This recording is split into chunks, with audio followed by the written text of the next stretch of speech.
যারা গুপ্ত সংগঠন করে তারা তো মাঝে মাঝে সাধারণ শিক্ষার্থীর মধ্যে ঢুকে পড়ে, মাঝে মাঝে বৈষম্য বিরোধী ঢুকতে পারে, তারা নিষিদ্ধ ছাত্রলীগের মধ্যে ঢুকেছিল। এখন তাদের সাথে তো বাকিদের তুলনা করা যাবে না। আপনি আইসবার্গের দেখবেন 12 ভাগের 1 ভাগ হলে মানুষ দেখতে পারে, আর 11 ভাগ কিন্তু দেখে না। তাদের 12টা লোক থাকলে একটা লোক প্রকাশ্য, বাকি 11টাই গুপ্ত।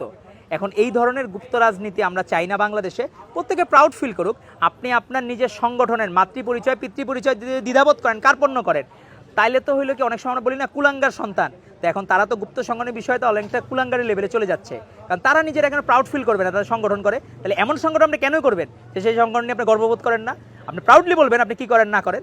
ছাত্র সংসদ কেন চায়, মানে বাংলাদেশের মানুষ বা সাধারণ শিক্ষার্থীরা এখানে প্রত্যেকের প্রতিনিধিত্বমূলক এবং জবাবদিহিতামূলক নেতৃত্ব যাতে আসে।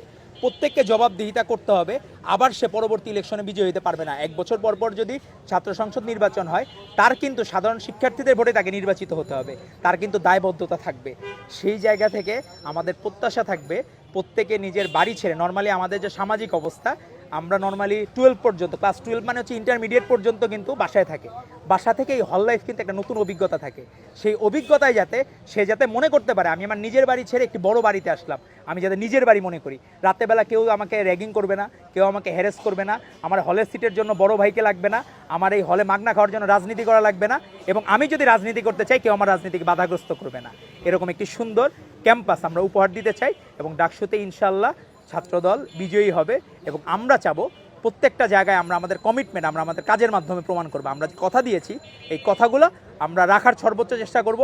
এবং আপনি জানেন প্রত্যেকটি অন্যায়ের বিরুদ্ধে সবচেয়ে সোচ্চার হচ্ছেন আমাদের নেতা তারেক রহমান। উনি তার জায়গা থেকে অন্যায়কে যেভাবে দমন করেছেন, প্রতিহত করেছেন, আর কোনো সংগঠন কিন্তু করে নাই। আমরা দেখলাম একজন আমাদের এনসিপির এক ভাই, সে হচ্ছে দেখলাম যে একজন ইফটিজিং মনে হয় এরকম একটা বিষয় মনে হয় ছিল, তাকে শোকজ করলো, তাকে করলো। এখন দেখলাম উনি আবার নিজের খোলস ছেড়ে বাইরেছে। আরও মানে অবাক করা বিষয়, তারা কি পানিশমেন্ট দিল, কি করলো না করলো আল্লাহ মালুম। তো তারা কখনোই ভালো কিছু শিক্ষা নেয় না। তো আমরা চাবো তারা ভারপ্রাপ্ত চেয়ারম্যান যেন তারেক রহমানের কাছ থেকে ভালো শিক্ষাগুলো নেবেন, আর ইনশাল্লাহ বাংলাদেশের মানুষ বা সাধারণ শিক্ষার্থীরা ভোটের মাধ্যমেই বাংলাদেশ জাতীয়তাবাদী ছাত্রদলের প্যানেলকে বিজয়ী করবে ইনশাল্লাহ। এখন গুপ্ত রাজনীতি তো আসলে তারা যেভাবে করে, এটা তো একটা আদর্শিক রাজনীতি হইতে পারে না। বাংলাদেশি জাতীয়তাবাদে যারা বিশ্বাস করে তারা তো জেনে শুনেই আছে যে আমার লীগের দ্বারা ভিক্টিমাইজ হওয়া লাগবে। আর যারা গুপ্ত সংগঠন করে তারা তো মাঝে মাঝে সাধারণ শিক্ষার্থীর মধ্যে ঢুকে পড়ে, মাঝে মাঝে বৈষম্য বিরোধী ঢুকতে পারে, তারা নিষিদ্ধ ছাত্রলীগের মধ্যে ঢুকেছিল। এখন তাদের সাথে তো বাকিদের তুলনা করা যাবে না। আপনি আইসবার্গের দেখবেন 12 ভাগের 1 ভাগ হলে মানুষ দেখতে পারে, আর 11 ভাগ কিন্তু দেখে না। তাদের 12টা লোক থাকলে একটা লোক প্রকাশ্য, বাকি 11টাই গুপ্ত। এখন এই ধরনের গুপ্ত রাজনীতি আমরা চাই না বাংলাদেশে। প্রত্যেকে প্রাউড ফিল করুক। আপনি আপনার নিজের সংগঠনের মাতৃপরিচয় পিতৃপরিচয় দ্বিধাবোধ করেন, কার্পণ্য করেন, তাইলে তো হইলো কি, অনেক সময় আমরা বলি না কুলাঙ্গার সন্তান। তো এখন তারা তো গুপ্ত সংগঠনের বিষয়টা অনেকটা কুলাঙ্গারের লেভেলে চলে যাচ্ছে, কারণ তারা নিজেরা এখানে প্রাউড ফিল করবে না তাদের সংগঠন করে। তাহলে এমন সংগঠন আপনি কেন করবেন যে সেই সংগঠন নিয়ে আপনি গর্ববোধ করেন না?